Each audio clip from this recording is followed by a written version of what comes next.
When Gelson entered, he saw that the rest of the Watchbird manufacturers were already present. There were 6 of them, not counting himself, and the room was blue with expensive cigar smoke. "Hi, Charlie," one of them called as he came in. The rest broke off conversation long enough to wave a casual greeting at him. As a Watchbird manufacturer, he was a member manufacturer of salvation, he reminded himself wryly. Very exclusive. You must have a certified government contract if you want to save the human race. "The government representative isn't here yet," one of the men told him. "He's due any minute." "We're getting the green light," another said. Fine. Gelson found a chair near the door and looked around the room. It was like a convention, or a Boy Scout rally. The 6 men made up for their lack of numbers by sheer volume. The president of Southern Consolidated was talking at the top of his lungs about Watchbird's enormous durability. The 2 presidents he was talking at were grinning, nodding, one trying to interrupt with the results of a test he had run on Watchbird's resourcefulness, the other talking about the new recharging apparatus. The other 3 men were in their own little group, delivering what sounded like panegyric to Watchbird. Gelson noticed that all of them stood straight and tall, like the saviors they felt they were. He didn't find it funny. Up to a few days ago he had felt that way himself. He had considered himself a pot-bellied, slightly balding saint. He sighed and lighted a cigarette. At the beginning of the project, he had been as enthusiastic as the others. He remembered saying to McIntyre, his chief engineer, "Mac, a new day is coming. Watchbird is the answer." And McIntyre had nodded very profoundly. Another Watchbird convert. How wonderful it had seemed then. A simple, reliable answer to one of mankind's greatest problems. All wrapped and packaged in a pound of incorruptible metal, crystal, plastics. Perhaps that was the very reason he was doubting it now. Gelson suspected that you don't solve human problems so easily. There had to be a catch somewhere. After all, murder was an old problem, and Watchbird too new a solution. "Gentlemen," they had been talking so heatedly that they hadn't noticed the government representative entering. Now the room became quiet at once. "Gentlemen," the plump government man said, "the President, with the consent of Congress, has acted to form a Watchbird division for every city and town in the country." The men burst into a spontaneous shout of triumph. They were going to have their chance to save the world after all, Gelson thought, and worriedly asked himself what was wrong with that. He listened carefully as the government man outlined the distribution scheme. The country was to be divided into 7 areas, each to be supplied and serviced by one manufacturer. This meant monopoly, of course, but a necessary one. Like the telephone service, it was in the public's best interests. You couldn't have competition in Watchbird's service. Watchbird was for everyone. "The President hopes," the representative continued, "that full Watchbird service will be installed in the shortest possible time. You will have top priorities on strategic metals, manpower, and so forth." "Speaking for myself," the president of Southern Consolidated said, "I expect to have the first batch of Watchbirds distributed within the week. Production is all set up."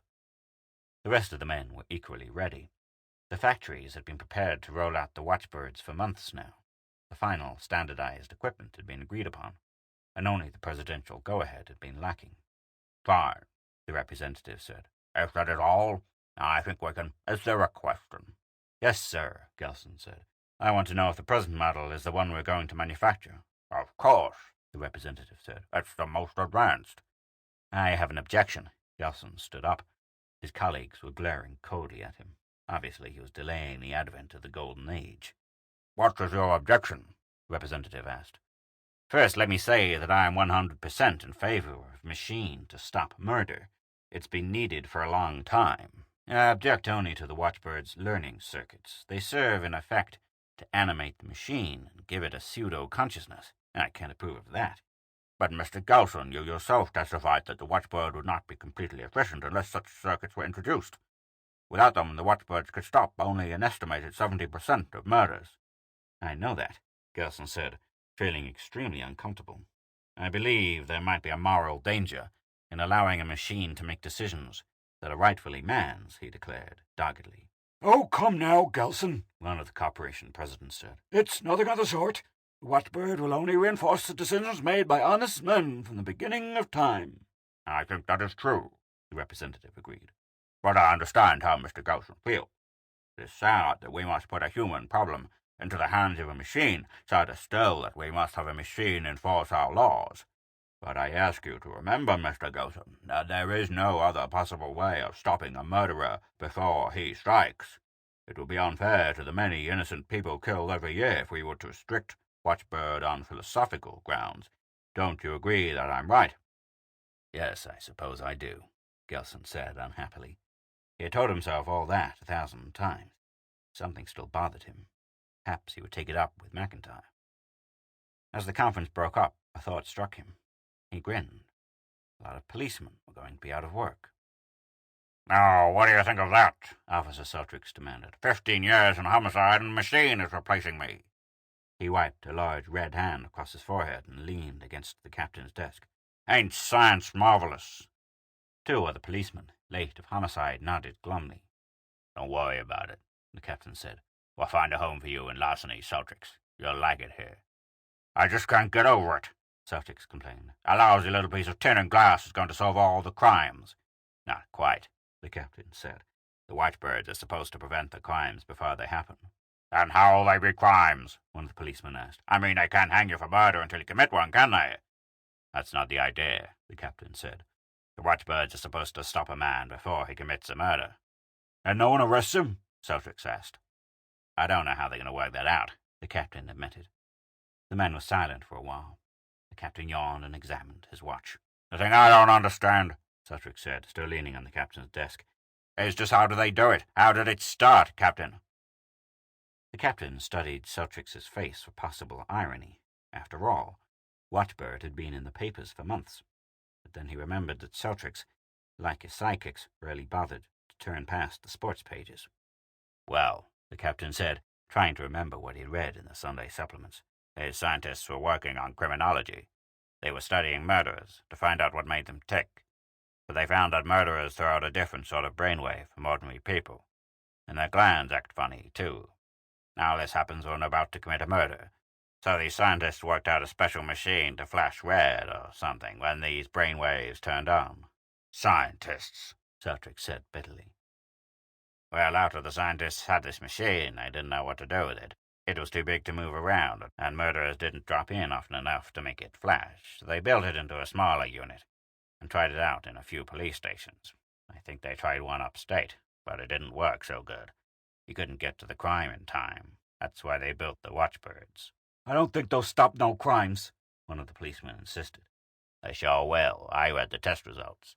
They can smell him out before he commits a crime, and when they reach him, they give him a powerful shock or something. It'll stop him." "You're closing up homicide, Captain?" Celtic asked. "No," the captain said. "I'm leaving a skeleton crew in until we see how these birds do." "What?" Celtic said. "Skeleton crew? That's funny." "Sure," the captain said. "Anyhow, I'm going to leave some men on. It seems the birds don't stop all murders." "Why not?" "Some murderers don't have these brainwaves," the captain answered, trying to remember what the newspaper article had said. "Oh, their glands don't work or something." "Which ones don't they stop?" Celtrix asked with professional curiosity. "I don't know, but I hear they got the damn things fixed, so they're going to stop all of them soon." "How are they working that?" "They learn. The Watchbirds, I mean, just like people." "You're kidding me." "No." "Well," Celtrix said, "I think I'll just keep old Betsy oiled just in case. You can't trust these scientists." "Right. Birds," Celtrix scoffed. Over the town, the Watchbird soared in a long, lazy curve. Its aluminum hide glistened in the morning sun, and dots of light danced on its stiff wings.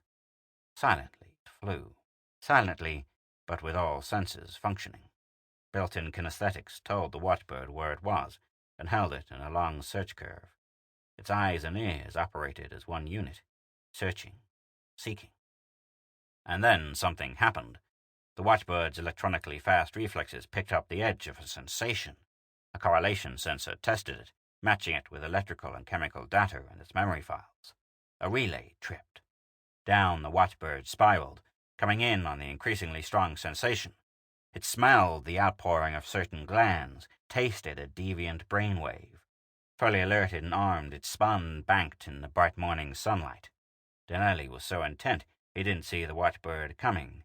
He had his gun poised, and his eyes pleaded with the big grocer. Don't come no closer. You lousy little punk, the grocer said, and took another step forward. Rob me, I'll break every bone in your puny body. The grocer, too stupid or too courageous to understand the threat of the gun, advanced on the little thief. All right, Donnelly said in a thorough state of panic. All right, sucker, take... A bolt of electricity knocked him on his back. The gun went off, smashing a breakfast food display. What in hell? The grocer asked, staring at the stunned thief. And then he saw a flash of silver wings. Well, I'm really damned. Those watchbirds work. He stared until the wings disappeared in the sky. Then he telephoned the police. The Watchbird returned to its search curve. His thinking center correlated the new facts he had learned about murder. Several of these he hadn't known before. The new information was simultaneously flashed to all the other Watchbirds, and their information was flashed back to him. New information, methods, definitions were constantly passing between them. Now that the Watchbirds were rolling off the assembly line in a steady stream, Gelson allowed himself to relax. A loud, contented hum filled his plant. Orders were being filled on time, with top priorities given to the biggest cities in his area, and working down to the smallest towns. All smooth, Chief, McIntyre said, coming in the door. He had just completed a routine inspection. Fine, have a seat. The big engineer sat down and lighted a cigarette. We've been working on this for some time, Gelson said, when he couldn't think of anything else. We sure have, McIntyre agreed. He leaned back and inhaled deeply. He'd been one of the consulting engineers on the original Watchbird. That was 6 years back. He'd been working for Gelson ever since, and the men had become good friends. The thing I wanted to ask you was this. Gelson paused. He couldn't think of a phrase what he wanted. Instead, he asked, What do you think of the Watchbirds, Mac? Who, me? The engineer grinned nervously. He had been eating, drinking, and sleeping Watchbird ever since its inception. He had never found it necessary to have an attitude. Why, I think it's great. I don't mean that, Gelson said. He realized that what he wanted was to have someone understand his point of view. I mean, do you figure there might be some danger in machine thinking? I don't think so, Chief. Why do you ask?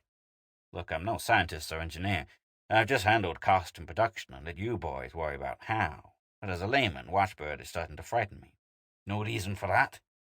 I don't like the idea of the learning circuits. But why not?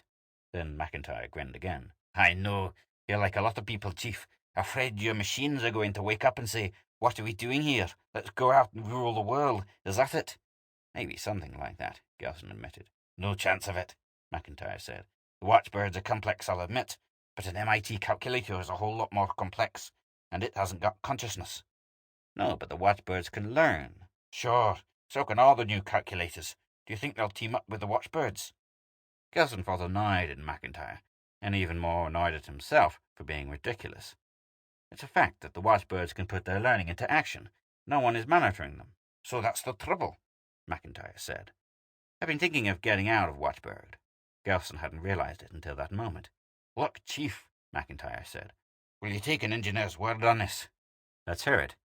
The Watchbirds are no more dangerous than an automobile, an IBM calculator, or a thermometer. They have no more consciousness or volition than those things. The Watchbirds are built to respond to certain stimuli and to carry out certain operations when they receive that stimuli. And the learning circuits? You have to have those, McIntyre said patiently, as though explaining the whole thing to a 10-year-old.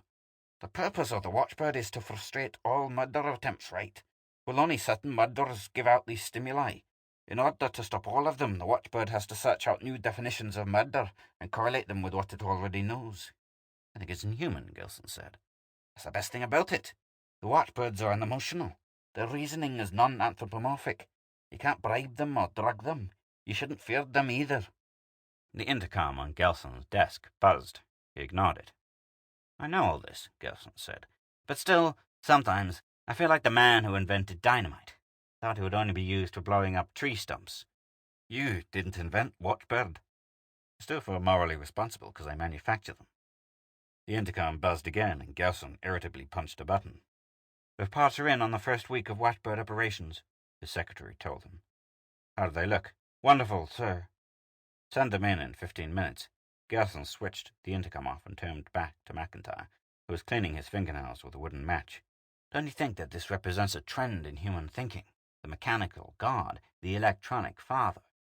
Chief, McIntyre said, I think you should study Watchbird more closely. Do you know what's built into the circuits? Only generally. First, there is purpose, which is to stop living organisms from committing murder. 2. Murder may be defined as an act of violence, consisting of breaking, mangling, maltreating, or otherwise stopping the functions of a living organism by a living organism. 3. Most murderers are detectable by certain chemical and electrical changes. McIntyre paused to light another cigarette. Those conditions take care of the routine functions. Then, for the learning circuits, there are 2 more conditions. 4. There are some living organisms who commit murder without the signs mentioned in 3. These can be detected by data applicable to condition 2. I see, Gelson said. You realize how foolproof it is? I suppose so. Gelson hesitated a moment. I guess that's all. Right, the engineer said and left. Gelson thought for a few moments. There couldn't be anything wrong with the watchbirds. Send in the reports, he said into the intercom. High above the lighted buildings of the city, the watchbird soared. It was dark, but in the distance the watchbird could see another, and another beyond that. For this was a large city, to prevent murder. There was more to watch for now. New information had crossed the invisible network that connected all watchbirds. New data, new ways of detecting the violence of murder. There, the edge of a sensation. 2 watchbirds dipped simultaneously. One had received the scent a fraction of a second before the other. He continued down while the other resumed monitoring. Condition 4, there are some living organisms who commit murder without the signs mentioned in Condition 3. Through his new information, the watchbird knew by extrapolation that this organism was bent on murder, even though the characteristic chemical and electrical smells were absent. The watchbird, all senses acute, closed in on the organism. He found what he wanted, and dived. Roger Greco leaned against a building, his hands in his pocket. In his left hand was the cool butt of a .45. Greco waited patiently. He wasn't thinking of anything particular, just relaxing against a building, waiting for a man. Greco didn't know why the man was to be killed. He didn't care. Greco's lack of curiosity was part of his value. The other part was his skill. One bullet, neatly placed in the head of a man he didn't know. It didn't excite him or sicken him. It was a job, just like anything else. You killed a man, so? As Greco's victim stepped out of a building, Greco lifted the .45 out of his pocket. He released the safety and braced the gun with his right hand. He still wasn't thinking of anything as he took aim, and was knocked off his feet. Greco thought he'd been shot. He struggled up again, looked around, and sighted foggily on his victim. Again, he was knocked down. This time he lay on the ground, trying to draw a bead. He never thought of stopping, for Greco was a craftsman. With the next blow, everything went black, permanently, because the watchbird's duty was to protect the object of violence, at whatever cost to the murderer. The victim walked to his car. He hadn't noticed anything unusual. Everything had happened in silence. Gelson was feeling pretty good. The watchbirds had been operating perfectly. Crimes of violence had been cut in half, and cut again. Dark alleys were no longer mouths of horror. Parks and playgrounds were not places to shun after dark. Of course, there were still robberies. Petty thievery flourished, and embezzlement, larceny, forgery, and 100 other crimes. But that wasn't so important. You could regain lost money, never a lost life. Gelson was ready to admit that he'd been wrong about the watchbirds. They were doing a job that humans had been unable to accomplish. The first hint of something wrong came that morning. McIntyre came into his office. He stood silently in front of Gelson's desk, looking annoyed and a little embarrassed. "What's the matter, Mac?" Gelson asked. "One of the watchbirds went to work on a slaughterhouse man. Knocked him out." Gelson thought about it for a moment. Yes, the watchbirds would do that. With their new learning circuits, they had probably defined the killing of animals as murder. "Tell the packers to mechanize their slaughtering," Gelson said. "I never liked that business myself." "All right," McIntyre said. He pursed his lips, then shrugged his shoulders and left. Gelson stood beside his desk, thinking. Couldn't the watchbirds differentiate between a murderer and a man engaged in a legitimate profession? No, evidently not. To them, Murder was murder. No exceptions. He frowned. That might take a little ironing out in the circuits. But not too much, he decided hastily. Just make them a little more discriminating. He sat down and buried himself in paperwork, trying to avoid the edge of an old fear. They strapped the prisoner into the chair and fitted the electrode to his leg. "Oh, oh," he moaned, only half conscious now of what they were doing. They fitted the helmet over his shaved head and tightened the last straps. He continued to moan softly. And then the Watchbird swept in. How he had come, no one knew. Prisons are large and strong, with many locked doors, but the Watchbird was there to stop a murder. "Get the thing out of here!" the warden shouted and reached for the switch. The Watchbird knocked him down. "Stop that!" the guard screamed and grabbed for the switch himself. He was knocked to the floor beside the warden. "This isn't murder, you idiot!" another guard said. He drew his gun to shoot down the glittering, whirling metal bird. Anticipating, the Watchbird smashed him back against the wall. There was silence in the room. After a while, the man in the helmet started to giggle. Then he stopped. The Watchbird stood on guard, fluttering in midair, making sure no murder was done. New data flashed along the Watchbird network. Unmonitored, independent, the thousands of Watchbirds received and acted upon it. The breaking, mangling, or otherwise stopping the functions of a living organism by a living organism. New acts to stop. "Damn you, get going!" Farmer Hollister shouted and raised his whip again. The horse barked, and the wagon rattled and shook as he edged sideways. "You lousy hunk of pig meal, get going!" the farmer yelled, and he raised the whip again. It never fell. An alert Watchbird, sensing violence, had knocked him out of his seat. A living organism? What is a living organism? The Watchbirds extended their definitions as they became aware of more facts. And of course, this gave them more work. The deer was just visible at the edge of the woods. The hunter raised his rifle and took careful aim.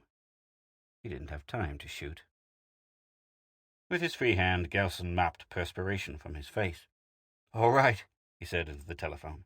He listened to the stream of vituperation from the other end, then placed the receiver gently in its cradle. "What was that one?" McIntyre asked. He was unshaven, tie loose, shirt unbuttoned. "Another fisherman," Gelson said.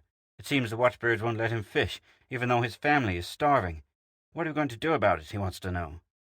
"How many hundred is that?" "I don't know. I haven't opened a mail." "Well, I figured out where the trouble is," McIntyre said gloomily, with the air of the man who knows just how he blew up the earth, after it was too late. "Let's hear it."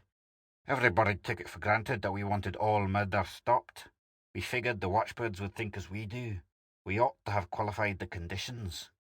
"I've got an idea," Gelson said. "That we'd have to know just why and what murder is before we could qualify the conditions properly. And if we knew that, we wouldn't need the Watchbirds." "Oh, I didn't know about that. They just have to be told that some things which look like murder are not murder." "But why should they stop fishermen?" Gelson asked. "Why shouldn't they? Fish and animals are living organisms. We just don't think that killing them is murder." The telephone rang. Gelson glared at it and punched the intercom. "I told you no more calls, no matter what." "This is from Washington," his secretary said. "I thought you'd—" "Sorry." Gelson picked up the telephone. "Yes, certainly is a mess. Have they? All right, I certainly will." He put down the telephone. "Short and sweet," he told McIntyre. "We're to shut down temporarily." "That won't be so easy," McIntyre said. "The Watchbirds operate independent of any central control, you know. They come back once a week for a repair checkup. We'll just have to turn them off then, one by one." "Well, let's get to it. Monroe over on the coast has shut down about a quarter of his birds." "I think I can dupe out a restricting circuit," McIntyre said. "Fine," Gelson replied bitterly. "You make me very happy." The Watchbirds were learning rapidly, expanding and adding to their knowledge. Loosely defined abstractions were extended, acted upon, and re-extended, to stop murder. Metal and electrons reason well, but not in a human fashion. A living organism. Any living organism. The Watchbirds set themselves the task of protecting all living things. The fly buzzed around the room, lighting on a tabletop, pausing a moment, then darting to a windowsill. The old man stalked it, a rolled newspaper in his hand. Murderer. The watchbird swept down and saved the fly in the nick of time. The old man writhed on the floor a minute, and then was silent. He had been given only a mild shock, but it had been enough for his fluttery, cranky heart. His victim had been saved, though, and this was the important thing. Save the victim and give the aggressor his just deserts. Gelson demanded angrily, "Why aren't they being turned off?" The assistant control engineer gestured. In a corner of the repair room lay the senior control engineer, who was just regaining consciousness. "He tried to turn one of them off," the assistant engineer said. Both his hands were knotted together. He was making a visible effort not to shake. "It's ridiculous. They haven't got any sense of self-preservation. Then turn them off yourself. Besides, I don't think any more are going to come." What could have happened? Gelson began to piece it together. The watchbirds still hadn't decided on the limits of a living organism, and some of them were turned off in the Monroe plant. The rest must have correlated the data. So they had been forced to assume that they were living organisms as well. No one had ever told them otherwise. Certainly they carried on most of the functions of living organisms. Then the old fears hit him. Gelson trembled and hurried out of the repair room. He wanted to find McIntyre in a hurry. The nurse handed the surgeon the sponge. "Scalpel." She placed it in his hand. He started to make the first incision, and then he was aware of a disturbance. "Who let that thing in?" "I don't know," the nurse said, her voice muffled by the mask. "Get it out of here." The nurse waved her arms at the bright winged thing, but it fluttered over her head. The surgeon proceeded with the incision, as long as he was able. The watchbird drove him away and stood guard. "Telephone the Watchbird Company," the surgeon ordered. "Get them to turn the thing off." The watchbird was preventing violence to a living organism. The surgeon stood by helplessly, while his patient died.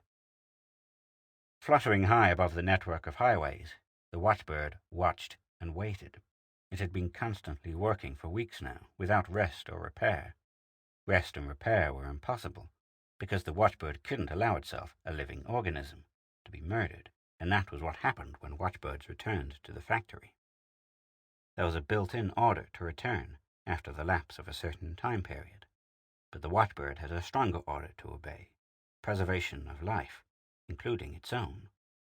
The definitions of murder were almost infinitely extended now, impossible to cope with, but the watchbird didn't consider that. It responded to its stimuli, whenever they came, and whatever their source. There was a new definition of living organism in its memory files. It had come as a result of the watchbird discovery that watchbirds were living organisms, and it had enormous ramifications. The stimuli came. For the 100th time that day, the bird wheeled and banked, dropping swiftly down to stop murder. Jackson yawned and pulled his car to a shoulder of the road. He didn't notice the glittering dot in the sky. There was no reason for him to. Jackson wasn't contemplating murder by any human definition. That was a good spot for a nap, he decided. He'd been driving for 7 straight hours, and his eyes were starting to fog. He reached out to turn off the ignition key, and was knocked back against the side of the car.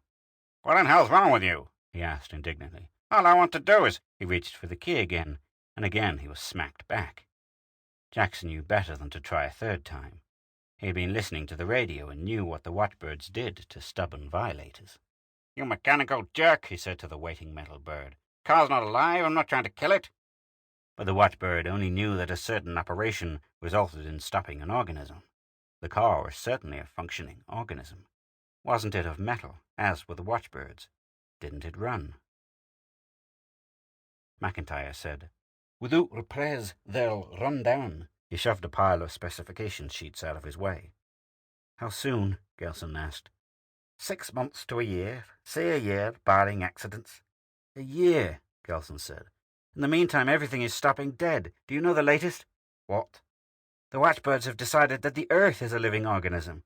They won't allow farmers to break ground for ploughing. And of course everything else is a living organism. Rabbits, beetles, flies, wolves, mosquitoes, lions, crocodiles, crows, and smaller forms of life such as bacteria." "I know," McIntyre said.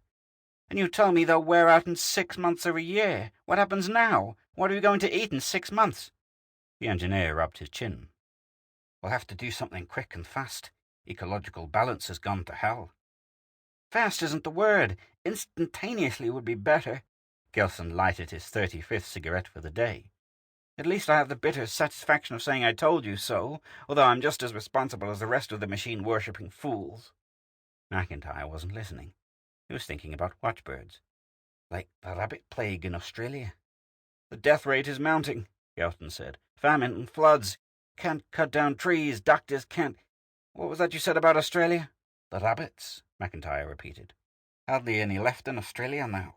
Why? How was it done? Oh, found some kind of germ that attacked only rabbits. I think it was propagated by mosquitoes. Work on that, Gelson said. You might have something. I want you to get on the telephone, ask for an emergency hookup with the engineers of the other companies. Hurry it up. Together you may be able to dope out something. Right, McIntyre said. He grabbed a handful of blank paper and hurried to the telephone. What did I tell you? Officer Seltrick said. He grinned at the captain. Didn't I tell you scientists were nuts? I didn't say you were wrong, did I? The captain asked. No, but you weren't sure. Well, I'm sure now. You'd better get going. There's plenty of work for you. I know.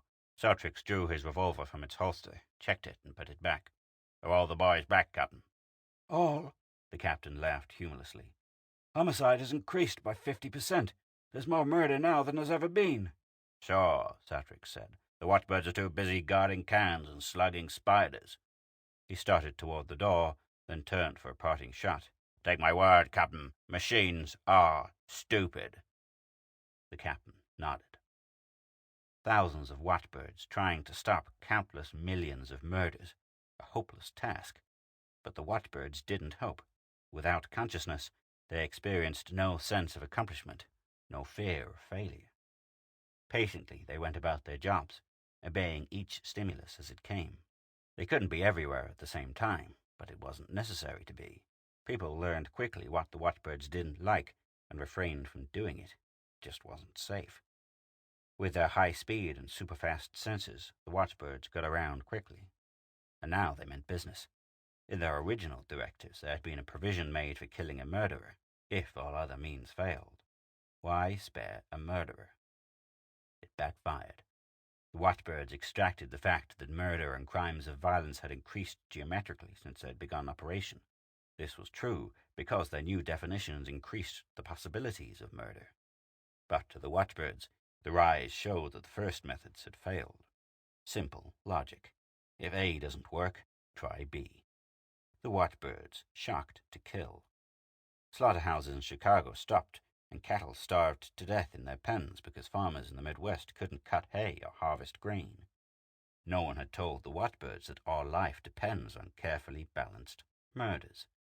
Starvation didn't concern the watchbirds, since it was an act of omission. Their interest lay only in acts of commission. Hunters sat home, glaring at the silver dots in the sky, longing to shoot them down, but for the most part, they didn't try. The watchbirds were quick to sense the murder intent and to punish it. Fishing boats swung idle at their moorings in San Pedro and Gloucester. Fish were living organisms. Farmers cursed and spat and died, trying to harvest the crop. Grain was alive and thus worthy of protection. Potatoes were as important to the watchbird as any other living organism. The death of a blade of grass was equal to the assassination of a president. To the watchbirds. And of course, certain machines were living. This followed, since the watchbirds were machines and living. God help you if you maltreated your radio. Turning it off meant killing it. Obviously, its voice was silenced. The red glow of its tubes faded. It grew cold. The watchbirds tried to guard their other charges. Wolves were slaughtered trying to kill rabbits. Rabbits were electrocuted trying to eat vegetables. Creepers were burned out in the act of strangling trees.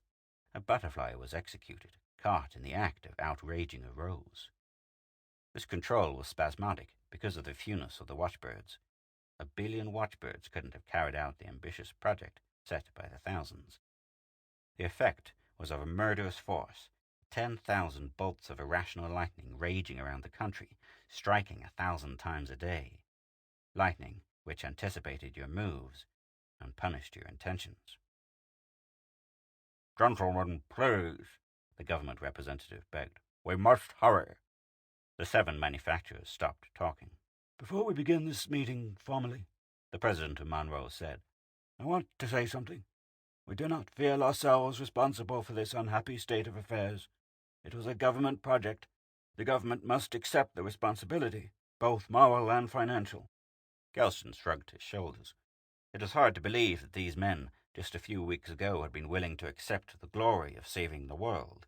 Now they wanted to shrug off the responsibility when the salvation went amiss. "I'm positive that need not concern us now," the representative assured him. "We must hurry.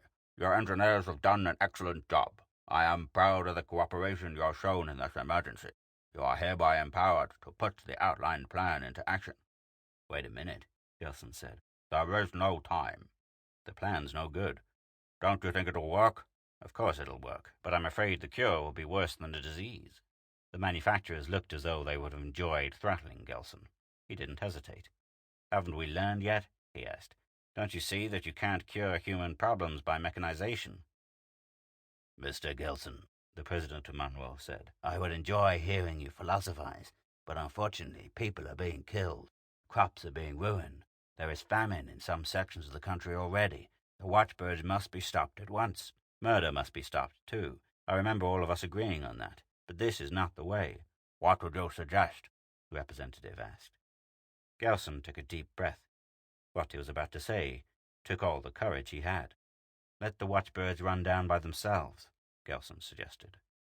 There was a near riot. The government representative broke it up. "Let's take our lesson," Gelson urged. "Admit that we were wrong trying to cure human problems by mechanical means. Start again. Use machines, yes, but not as judges and teachers and fathers." "Ridiculous," the representative said coldly. "Mr. Gelson, you are overwrought. I suggest you control yourself." He cleared his throat. "All of you are ordered by the president to carry out the plan you have submitted." He looked sharply at Gelson. "Not to do so will be treason." "I'll cooperate to the best of my ability," Gelson said. "Good. Those assembly lines must be rolling within the week." Gelson walked out of the room alone. Now he was confused again.